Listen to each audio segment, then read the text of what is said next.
નમસ્કાર, શો ટાઈમમાં આપનું સ્વાગત છે. ભાવનગરના ખેડૂતવાસ મેલડી માતાજીની ધાર પાસે આવેલ મફતનગરમાં બે જૂથ વચ્ચે મારામારી અને પથ્થરમારો થતા 3 વ્યક્તિને ઈજા થઈ હતી.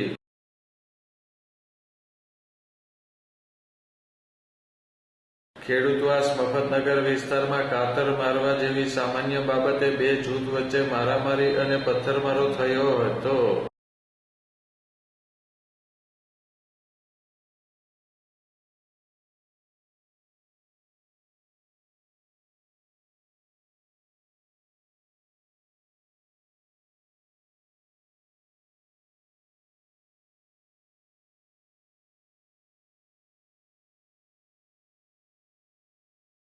આ ઘટનામાં 3 વ્યક્તિને ઈજા થતા તેમને સારવાર માટે હોસ્પિટલ ખસેડવામાં આવ્યા હતા.